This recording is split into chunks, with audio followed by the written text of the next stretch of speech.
友为了证明自己的爱情观独特，竟说喜欢爸爸当男友。可谁能想到，他所谓的爸爸系男友是我亲爸，不仅在朋友圈官宣，而且还逼我叫他后妈。他说他喜欢爸爸的温柔体贴、帅气多金。真爱无关年龄，也无关有无家世。我作为女儿应该成全他们的幸福，可我印象中的爸爸怎么不是这样的？他逼着我叫他后妈，我好心劝阻，他却说我是在嫉妒爸爸给他的爱比我多得多，造谣害我被全校鄙视。在他挺着大肚子将我妈气进手术室，退学打算和我爸结婚时，我笑了。那就祝你们百年好合，永结同心。好看的高质量小说千万，但人生胜利组这里占一半。全文一更到底，别忘了按赞、留言、分享、订阅，开启小铃铛。精彩故事现在开始。开学后，舍友程娜娜一整天课都没上。第二天，她一身名牌回宿舍，不用猜也知道，她跟男友在外混了1天1夜，而这男友竟是我亲爸。看，这是老公送我的，好看不？小妍，认识这啥牌子不？她把项链、首饰、外套、短裙全展示在我面前，兴奋地说着。我没啥反应，她也不停。哦，你不认识吧？告诉你，这牌子项链最便宜都要1000，这外套专柜都难买到。我没法反驳，他说的没错，那些品牌奢侈品我听都没听过，更别说用了。真没想到，妈妈拖着身子辛苦打工，省吃俭用时，爸爸却拿着不知哪来的钱跟女大学生鬼混。也难怪开学第一天从不关心我的爸爸主动送我到宿舍，原来是有这盘算。一时间我哭笑不得，我难看的表情让程娜娜更嚣张。咱虽然是同学，但我快成你后妈了，叫一声我还能分你点这些东西。程娜娜趾高气扬，逼着我叫她妈妈。看舍友陷进爸爸虚构的未来，我有点同情她。她刚成年不久，落入爸爸陷阱太不值。犹豫几秒，我提醒她，你小心点吧，对小20来岁女学生下手的男的能是啥好人？可程娜娜哪听得进去，就因为爸爸更爱我，你竟敢污蔑他，不知好歹。她反应强烈，真像个维护丈夫的妻子。我叹口气，兼职时间到了，没空理她。回到家，辛苦一天的妈妈已睡熟，可旁边站着个不速之客。爸爸正蹑手蹑脚在房间翻找，从妈妈包里掏出所有红钞票塞自己口袋。他准备离开时，一抬头和站在门口的我四目相对。这种事不是第一次了，常年不回家的他每次回来就为要钱。他身上那刺鼻的酒精和女人廉价香水味让我作呕。不想吵醒妈妈，我用眼神示意爸爸去客厅。你有本事玩大学生，没本事自己赚钱。我直接质问他，为我自己，也为默默维系这个家的妈妈。我伸手想去抢妈妈的辛苦钱，可力量悬殊，被他抓住，反拧到背后。爸爸另一只手掐住我的脖子，手指深深嵌进我的皮肤。顿时，我的喉咙像被捅破一样，我无力挣扎，也发不出声音。生理性的眼泪从充血的眼睛流下。这一刻，我觉得自己会死在他手里。爸爸居高临下地看着我，长本事了呀，敢威胁你老子？你想想，你要是把这些说出去，你妈那小身板能受得了？你皮糙肉厚禁得住打，你妈呢？爸爸拿妈妈威胁我，我毫无办法。在我快断气的前一秒，脖子上的手终于松开。爸爸把钱放回口袋，转身离开，只留我在客厅大口喘气。妈妈没睡多久就醒了，我用衣服遮住脖子上的痕迹，走到妈妈身边。我想说服妈妈和爸爸离婚，把爸爸赶出家，可妈妈只是温柔地笑着，摇摇头。夫妻一场，这本来就是共同财产，随他去吧，这么多年都这么过来了。他的声音依旧柔和，但我从他眼神里看到了些许隐忍。脖子上的疼痛提醒着我刚刚的遭遇，我捏紧拳头，暗下决心一定要带妈妈脱离苦海。回到宿舍，脖子上的伤痕没必要遮掩了。程娜娜看见后，虚伪地凑过来嘘寒问暖，这脖子咋弄的呀？谁把我准女儿弄成这样了？你猜猜呢？当然是你的亲老公。你再这么蠢下去，下一个就是你。刚经历那些事，我身心俱疲，对执迷不悟的程娜娜没耐心，直接把事实告诉了她。可我低估了程娜娜的痴迷程度，她根本没意识到爸爸的暴力倾向。男人就这样，我就喜欢他粗暴有男人味的样子。一提到爸爸，程娜娜就止不住嗤笑，她还振振有词地说教，仗着和爸爸有一腿就把自己当长辈。你爸爸工作不容易，你做女儿的该多多体谅。她劝我放下身段，对他尊敬点，说这样他还能帮我在爸爸面前吹枕边风。我本来就一肚子气，现在也懒得惯着他，别太把自己当回事。我爸不是好东西，找你就是图新鲜，吃亏了别找我哭。我把心里话全说了出来，好像被我戳到痛处，他猛地站起来。他自以为聪明，觉得我说这些话是出于嫉妒，我想拆散他和爸爸，就是为了独吞爸爸的爱。之前看你是老公的女儿给你面子，你给脸不要脸，就别怪我不客气。程娜娜指着我，一字一句吼道，她根本听不进任何劝告。没过几天，学校贫困生助学金公示出来，程娜娜如愿找到了机会，拿着公示名单，程娜娜冷笑起来，得意洋洋地说她抓住了我的把柄。她把和爸爸的聊天记录裁剪修改，掐头去尾的交给辅导员。聊天记录里，爸爸为让我和舍友搞好关系，给他买奢侈品当礼物，这跟我表格里填的爸爸工作不详，收入为零有冲突。做人最基本的是要诚实。辅导员马上撤销我的助学金名额，还在群里发了这么一句话，没指名道姓，但大家都知道说的是我。同班同学背地里指着我说我会装，没想到是这种人。我努力1年，专业第一应得的奖学金也泡汤了，我的生活陷入谷底。怕妈妈担心，我不敢提学校的事，只能默默增加兼职强度，减少睡眠时间，把1天当2天用。这天学校课程刚结束，我正准备赶紧去打工地点，却在宿舍门口看到熟悉的身影。门口站着好久不见的妈妈，手里提着她亲手做的小菜。你老说忙，没空回家，我就说来学校看看你，没打扰你学习吧？这些是给你和舍友的，要感谢他们照顾，知道吗？妈妈的语气还是那么温柔。我正想赶紧带妈妈离开这是非之地，没想到迎面撞上程娜娜。这就是阿姨吧？刚才老远没看清，还以为是保洁呢。她一张口就说难听的话。之前有幸见过小妍她爸，现在一看，阿姨真是好福气啊，不然小妍也不会这么漂亮是吧？第一句还能说是她没情商，第二句明显带着恶意。我默默攥紧拳头，妈妈在，我不好发作。可妈妈好像没听出她话里的意思。哎呀，小姑娘真会说话，一看就是以后有出息的。妈妈一边夸着，一边把小菜递给程娜娜，接着念叨着还要工作。在我搀扶下离开，回到宿舍，我看到妈妈送的小菜躺在垃圾桶里。这段时间，我一直尽力独善其身，专注学习和兼职。我能忍程娜娜的挑衅，同学的鄙夷，但我不能忍她不尊重我妈妈。我抄起垃圾桶里的小菜就往程娜娜身上扔，她被我的反应吓一跳。程娜娜，你犯贱无所谓，但在我妈面前最好放尊重一点。我郑重警告她，可她还是吊儿郎当。那么寒酸的东西谁会吃啊？谁知道用什么廉价调料做的？程娜娜满脸嫌弃地把身上的小菜拿开，一个劲抱怨。要我说，你妈这么穷酸，你爸也不给钱，你不如早早认下我的这个后妈得了。虽然我老公不给你，但我还是会好心施舍一些的，跟着我不比跟着你亲妈靠谱。程娜娜还在说，完全没发现我脸色越来越差。就在她说完最后一个字时，我实在忍不了，一拳挥了过去。我觉得自己没使多大劲，可她却趴在地上狂吐不止，起不了身，最后被救护车拉走。再次见到她时，她站在我家门口，一只手捂着肚子，一只手撑着腰。她说多亏了我，她才能这么早知道这个喜事。恰好工作1天的妈妈回到家，怪我没及时拦住。程娜娜挺着肚子挡在了妈妈面前。阿姨，我就不绕弯子了，我肚子里怀的是你老公的孩子，你们赶紧离婚，我也好名正言顺地嫁给孩子他爸。程娜娜这番话，妈妈好久都没法消化。弄清楚状况后，妈妈颤抖着握住程娜娜，第一句话却是：孩子，他有没有强迫你？要是被迫的，你告诉阿姨，阿姨帮你做主。比起老公出轨，善良的妈妈更不忍心看到年轻女孩受伤害。可程娜娜显然不领情，还把妈妈的话当成讽刺。别想了，老阿姨，你老公根本不爱你，不然怎么可能1分钱都不给你？现在跪下求我，我还能勉强让你分到点他的财产。程娜娜越说越理直气壮，我忍无可忍，正打算把她轰走，妈妈却突然晕倒在地，任我怎么呼喊都没回应。手术结束，医生朝我叹了口气，噩耗传来，他说妈妈醒来的可能性很低，让我做好准备。程娜娜一下慌了神，赶紧把爸爸叫来。看到妈妈的状况，爸爸轻轻啧了一声，还有谁能给我钱？爸爸嘀咕的声音很小，但还是被我听得一清二楚。我难以置信地抬头看他，多年夫妻在他眼里只是个捞钱的工具。与此同时，程娜娜扑进爸爸怀里，她用恶心甜腻的语气向爸爸撒娇，告诉他自己怀孕的消息，期待着爸爸的反应。下意识的，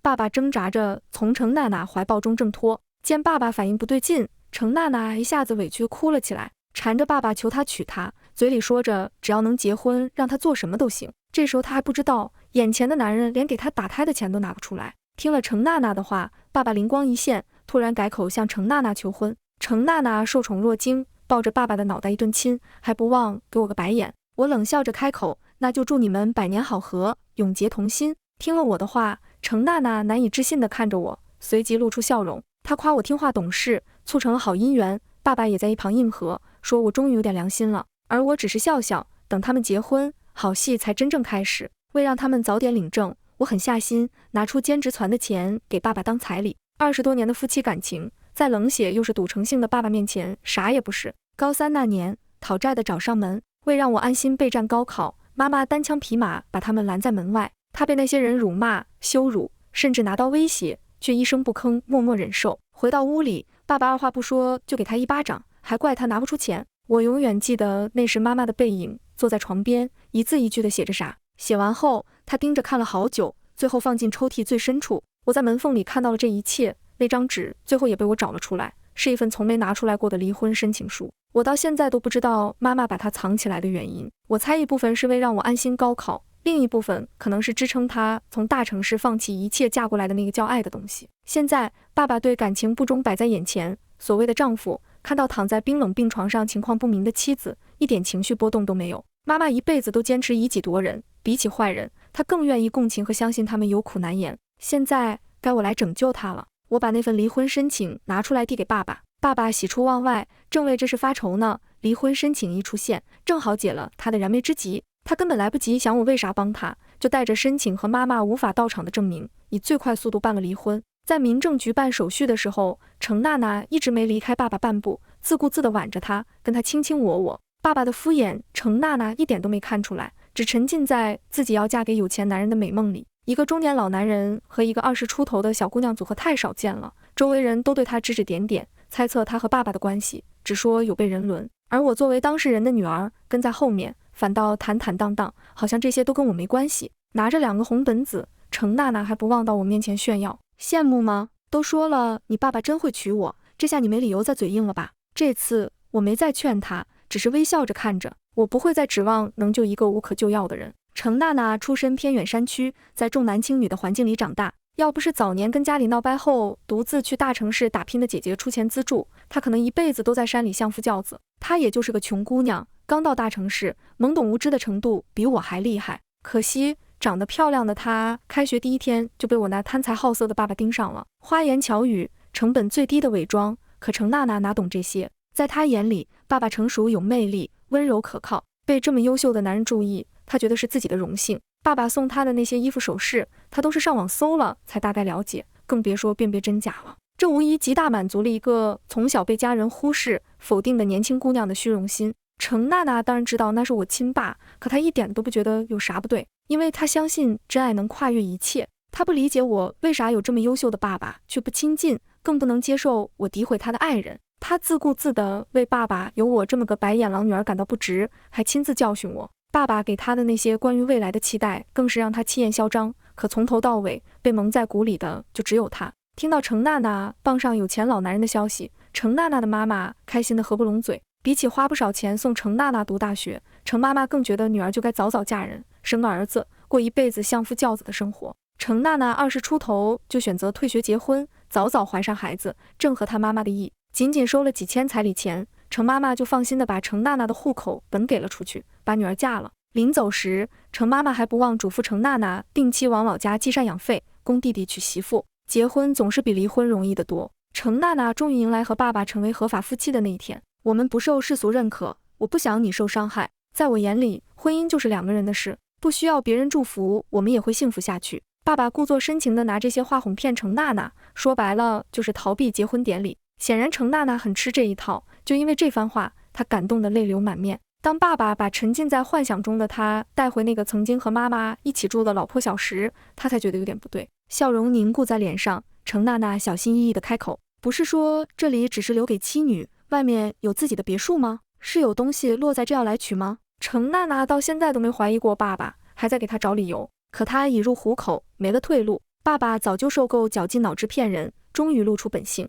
你不会真以为有钱人能看上你吧？是你自己哭着闹着非要跟我结婚，现在可没反悔的余地。爸爸奸笑着说出的话如利刃，直戳程娜娜的心，把她的梦粉碎。巨大信息量让程娜娜脑袋像爆炸后一样混乱，她扶着墙角蹲下，捂住耳朵。可事实摆在眼前，再笨她也明白了，奢侈品是假的，甜言蜜语更是假的。程娜娜不懂爸爸骗她结婚的理由，但知道这背后肯定不怀好意。你别过来，我不结婚了，让我回去！程娜娜大叫着，深吸一口气，然后头也不回地往门口跑，可力量悬殊，爸爸一把将他拉回来，像扔不喜欢的东西一样，把他摔在地上。你跟我可是合法夫妻，不是你想逃就能逃的。恶魔还在低语，时刻提醒程娜娜，幻想的生活已灰飞烟灭，她自己把自己推进了地狱。这一刻，程娜娜才知道，我对她说的每句话都是真的为她好。程娜娜疯了，把身边能拿到的东西都砸向爸爸，可都被他轻易躲开。她在屋里乱跑，厨房盘子碎了一地，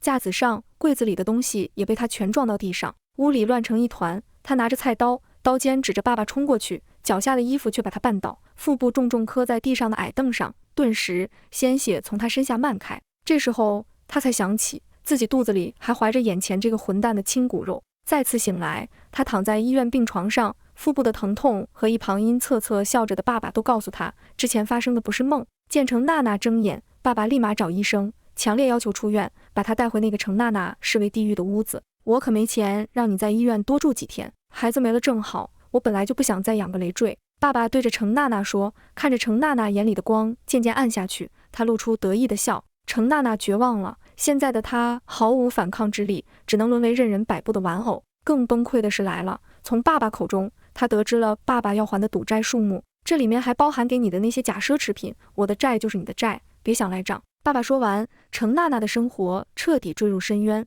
从小到大，妈妈把我保护很好，多亏妈妈的保护，我才有足够学习空间，顺利考上大学。我向来对这个所谓的父亲没什么感情，上大学后更是能躲就躲，不让爸爸从我这捞到一点好处。可这些都是建立在妈妈给我撑起的保护伞下，在此之前，替爸爸还债的一直是妈妈。妈妈身体虚弱，没读过多少书，年轻时早早嫁过来，自然找不到高薪工作。那些不需要专业知识的工作，对妈妈的身体是巨大透支。可贪得无厌的爸爸，从未对她有过一丝怜悯。钱不够时，对妈妈言语辱骂，拳打脚踢是常事。几个月前，嘲讽妈妈配不上爸爸的程娜娜，哪会想到妈妈每天过着这样的生活，而如今这样的命运落到了她头上。对爸爸来说，离婚再和下一个女人结婚，就是换了个提款机。程娜娜论手脚，论能力，肯定比妈妈强，无疑是最佳人选。我不管你上哪搞钱，去工厂端盘子，还是去站街都行，每个月至少给我6000块。爸爸一字一句地说。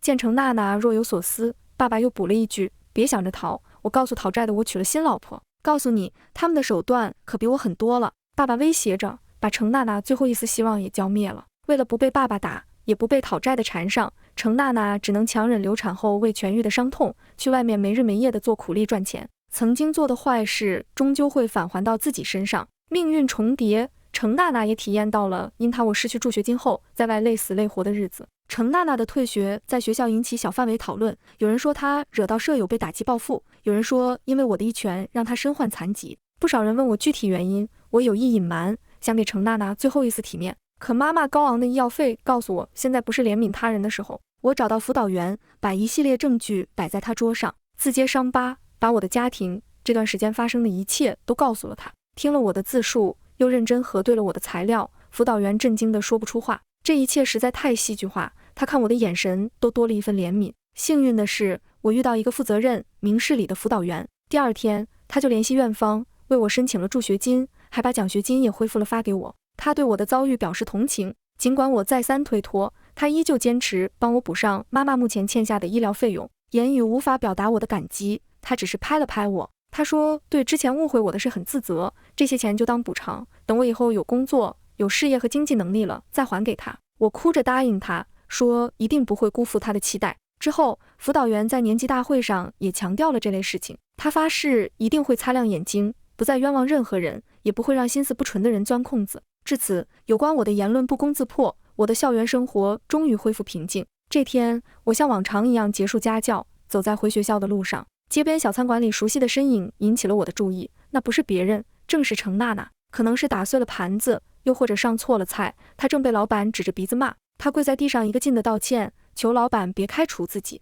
程娜娜跟了爸爸后的下场，我心里有数，但这还是我第一次亲眼看到她的处境。我告诉自己要尊重他人命运，这是他不听劝告的结果，是不尊重妈妈的报应。可偏偏妈妈的声音在脑海里不合时宜地响起。从小妈妈就告诉我要行善事，结善缘。比起怨恨坏人，妈妈总是试图理解对方的苦衷。如果妈妈醒着，知道我做的事，一定会指责我为什么不再继续阻止程娜娜，反而看着她跳进火坑。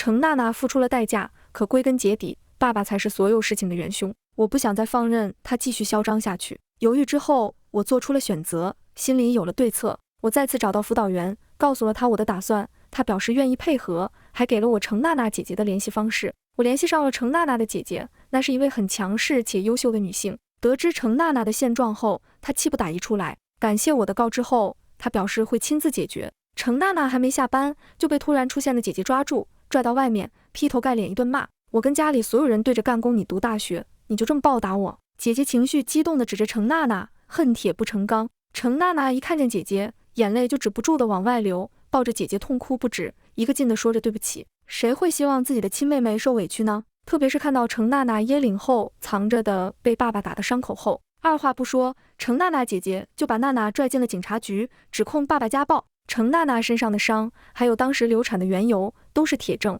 爸爸无从辩解。警察上门调解时，爸爸刚鬼混完回家，衣服上还留着外面女人的口红印，见警察站在门口，都不知道自己干了啥。警察说明来意，进一步调查后，确认了家暴行为属实，虽没伤及要害，但如果程娜娜方不同意调解，爸爸将面临几天拘留。法律摆在面前，爸爸的态度依旧不改。啥意思？我打我自己老婆还犯法呀？对爸爸这种人来说，女人就是他的附属品，成了妻子后更没人权，就该认打人骂。程娜娜的姐姐可不会惯着他，一边把程娜娜护在身后，一边坚决表示不调解，能关爸爸多少天就关多少天。拘留判决书下来，就算爸爸强烈反抗也没用，程娜娜的世界终于能安静几天了。可对爸爸来说，这个小小的惩罚不足以让他改头换面。一从拘留所出来，他就杀回了家。臭娘们，你胆子肥了，敢这么对我！见到程娜娜，他就冲过去，挥起拳头。程娜娜挣扎着躲闪，这个动作都成了他的肌肉记忆。但这次他不再孤立无援，程娜娜的姐姐早就带着一群人堵在家里。爸爸刚挥拳，就被一群大汉制服，他们对爸爸拳打脚踢，打得爸爸无力还手，只能连连求饶。这一刻，爸爸切身体会到了程娜娜所经历的一切。在混乱中，姐姐向爸爸递出离婚协议，看着爸爸签下后，差不多的时候叫停，把鼻青脸肿的爸爸扔在一边。程娜娜的姐姐在一群人的护送下，把还没回过神的程娜娜安全带出了这个屋子，办理了离婚。有家暴前科，离婚办得很顺利，程娜娜的日子终于雨过天晴。她的姐姐也不忘最后通知我，表达对我的感谢。程娜娜自己退学，自然没学上了。她姐姐把她带到自己工作的城市，给她一份看店的工作。爸爸给她带来的阴影挥之不去，她不再相信任何男人，面对他人也有些胆怯。但生活要继续，她会努力克服。有时她会想起我，想起我的提醒，想起她对那个善良阿姨说的话。她想过找我道歉，可不知如何开口。也许不打扰我就是最好的感谢方式。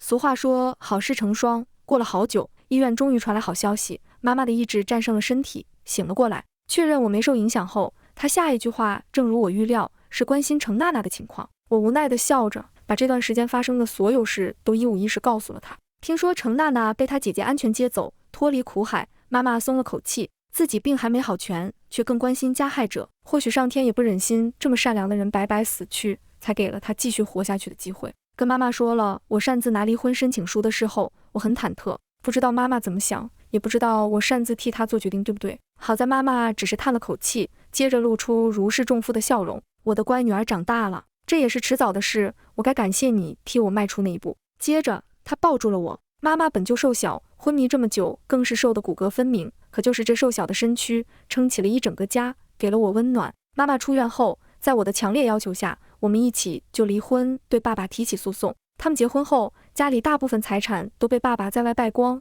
剩下的就只有那个老破小，而老破小的所有权属于妈妈。房产证上的名字清清楚楚，不管爸爸怎么发疯威胁，结果都不会改变。爸爸想拿债务控制妈妈，可赌博是个人债务，本就不该妈妈承担。最终，爸爸被赶出家门，流落街头。我和妈妈把那个充满不好回忆的房子卖掉，用我这段时间的积蓄租了个更温馨的小公寓。爸爸无家可归，也不知道妈妈的新住址，没法找麻烦。他情绪越来越不稳定，毒瘾上来后，为了搞到钱，走上了偷抢的路。最终，在被讨债的人打得半死之后，被他抢钱的无辜路人报警，把他送进了监狱。一切终于结束，大学4年的努力没白费。毕业后，我找到了一份收入可观的工作。现在的我足够养活妈妈和自己。妈妈不用强撑着身体打工，在我的照料下，她的身体也逐渐恢复，不再像以前那么憔悴。我终于实现了小时候的梦想，和妈妈过上了平安幸福的日子。某天，我收到一份匿名花束，没有署名，贺卡上只有一句谢谢。很容易猜到，花是程娜娜送的。